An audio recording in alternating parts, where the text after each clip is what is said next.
Nona F adalah gadis mandiri yang berusia 17 tahun. Sekarang ia duduk di bangku kelas 2 SMA.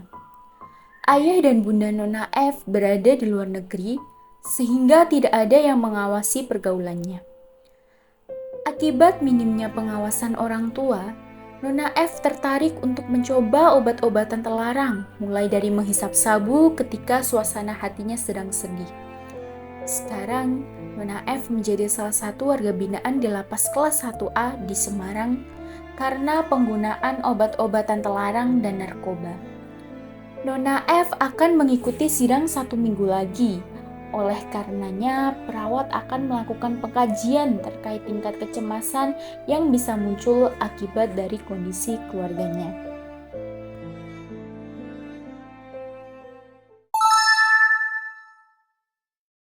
Assalamualaikum, selamat pagi, Vi. Selamat pagi, Kak. Baik, sebelumnya perkenalkan nama saya Nursita. Saya sebagai perawat di sini. Bagaimana kabarnya, Vi? Kurang baik sih, Nas. Sepertinya kamu sedang banyak pikiran ya, Vi. Bagaimana kalau kita cerita? Mungkin karena cemas akan hasil sidang besok ya, Vi. Iya, saya agak takut sama hasil sidang besok. Soalnya kemungkinan ayah sama bunda nggak bakal datang ke sidang besok. Jadi mungkin jika kamu bercerita, kita bisa menguraikan permasalahan yang sedang kamu hadapi, Vi. Jadi nurse nanti bisa tahu bagaimana sih kondisi keluarga saat ini. Tujuannya apa ya? Tujuannya untuk mengurangi rasa sedihmu. Bagaimana jika kamu cerita sekarang? Boleh, Nas. Jadi sebenarnya tuh aku kangen sama keluarga aku, Nas, terutama sama ayah sama ibu. Apakah minggu ini mereka akan datang menjumpai kamu? Enggak ada. Soalnya mereka lagi keluar negeri, jadi kemungkinan yang datang cuma kakak sama nenek. Baik, untuk ceritamu ini kita jamin ya kerahasiaannya karena hanya saya, kamu, dan Tuhan yang tahu. Nah, sebelum masuk ke cerita, kita membuat kontrak waktu terlebih dahulu ya, Vi, selama 30 menit. Apakah kamu bersedia? Sekian, Nas. Ini, Vi, jadi nanti saya akan memberikan beberapa pertanyaan kepadamu terkait kondisi keluargamu. Jadi kamu bisa menjawab sejujur-jujurnya ya, jangan ditutup-tutupi, apalagi dipendam sendiri, oke? Oke, Nas. Jadi kita masuk ke pertanyaan yang pertama ya, Vi. Seberapa puas sih Vivi terkait meminta bantuan dengan keluarga, apakah selalu, kadang-kadang, atau bahkan tidak pernah? Misalnya nih, Vivi sedang jalan-jalan ke mall, terus kehabisan saldo, apakah Vivi langsung meminta bantuan keluarga atau bagaimana? Kadang-kadang sih, Mas, soalnya aku tuh anak kedua, jadi semua bulan juga terjadi. Terus juga sekarang kan jauh dari orang tua, jadi ya mau nggak mau harus mandiri. Berarti Vivi anaknya mandiri banget tuh. Kita lanjut ke pertanyaan yang kedua ya, Vivi. Seberapa puas sih Vivi dalam diskusi dengan keluarga, misalnya ketika Vivi ada masalah itu seringkah atau selalu atau bahkan tidak pernah berdiskusi dengan keluarga? Jangan sih, Mas, soalnya semua keputusan di tangan ayah, jadi mau nggak mau aku harus ikut keputusan dia. Tapi kadang juga aku nggak suka karena itu nggak sesuai sama keinginan aku. Berarti ayahmu tipe orang yang teguh sama pendiriannya gitu ya? Ya benar.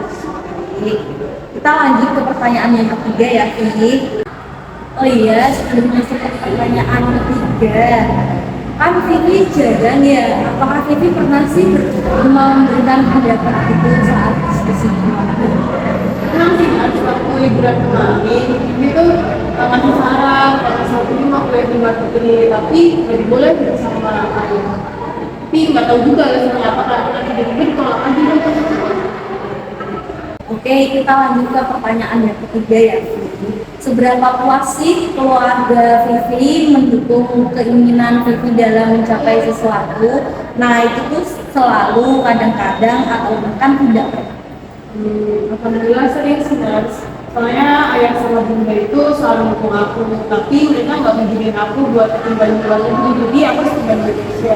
Tapi buat kebutuhan kayak uang, terus kadang-kadang juga di Aldi ini kalau aku saling menyebutkan itu. Oke, kita lanjut ke pertanyaan yang keempat ya.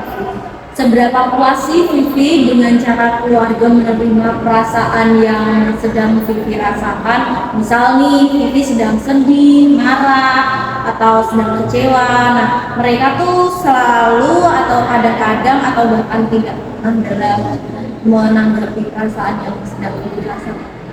Merasa puas sih, nah, soalnya ini kalau lagi marah, lagi emosi, lagi sedih itu selalu minta bunda, tapi ceritanya lewat telepon. Jadi ya bunda memang kita ada saja. Tapi jujur, Vivi pengen bunda itu memang secara langsung, tapi karena bunda jauh ya mau nggak mau bunda sering main ke sekolah. Tapi ya, tapi bunda selalu mengerti.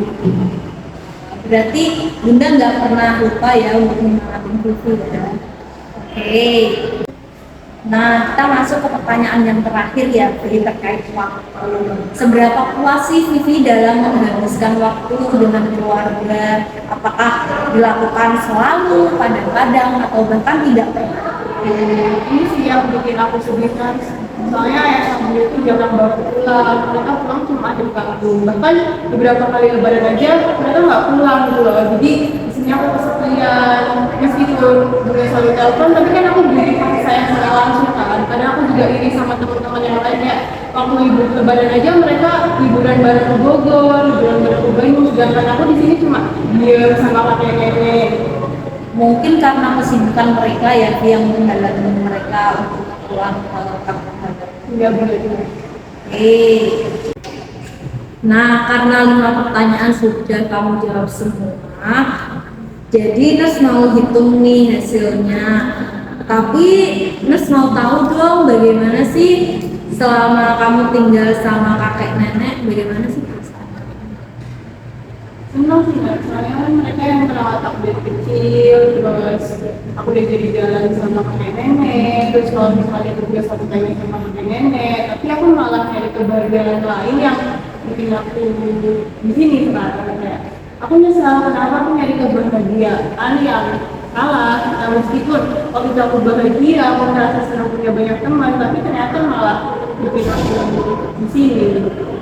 Nah, mungkin bisa kamu jadi pelajaran yang buat belajar lebih lagi.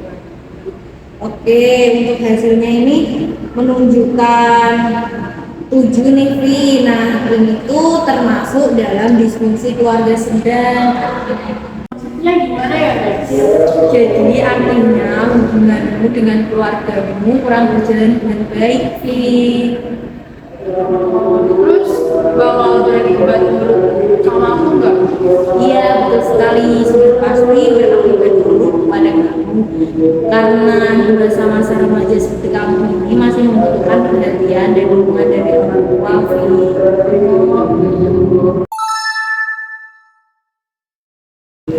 Nah, berhubung dengan kontrak waktu kita yang hanya 30 menit ya, Vi, kita cukupkan untuk pertemuan kali ini. Oh ya, untuk melihat perkembangan terkait kondisi keluargamu, kita bisa rencanakan ulang di pertemuan yang akan datang. Itu ya, Vi. Enak. Oke, sekian untuk pertemuan kali ini. Saya pamit dulu ya, Vi. Oh ya, Vi, setelah ini ada kegiatan apa? Mau baca buku di perpus ya? Wah, gitu. Oke, berarti Vivi suka membaca buku ya? Iya. Oke, semangat ya, Vi. Oke, Pamit dulu. Gantian ya. Oke.